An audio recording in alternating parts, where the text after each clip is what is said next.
Hello. Today we are going to be learning a little bit about Gregor Mendel. He's considered the father of genetics. He lived during the 1800s and did most of his work in the 1850s and 1860s. He was an Austrian monk who had a lot of time on his hands. He spent a lot of time working in the garden of the monastery, but he was a little scientific, so he spent a lot of time working on some experiments that have laid the foundation for what we now know as genetics. His main thing that he worked on were pea plants. They're actually prettier than I thought they'd be.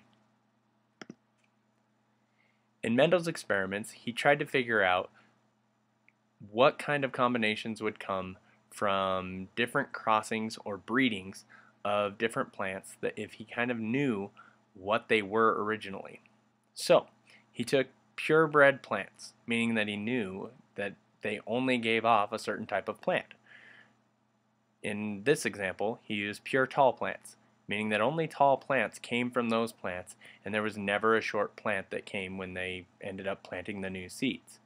He wanted to see what would happen if he crossbred a pure tall plant with a pure short plant. What do you think he got?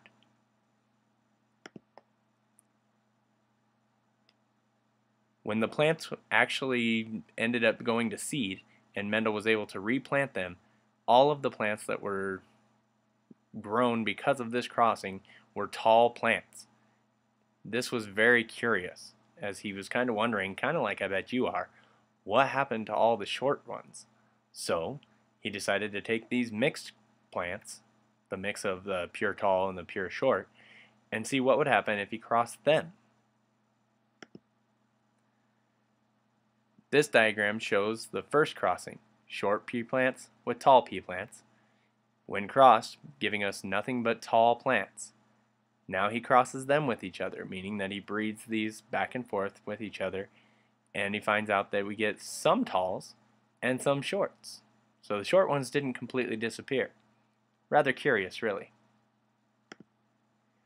Mendel does his experiment on many other traits. These are 7 of them, where he shows the differences between 2 traits. So for seed shapes, we can have round ones and wrinkled ones. We can have yellow ones and green ones. You can look over here at where the flower is on the plant. Is it on the top or is it on the side? Kind of weird, but cool to look at. Mendel collected a lot of data, and this data has led to 2 of the main laws that have kind of founded this idea of genetics. That's why he's the father of genetics. Good luck on your quiz.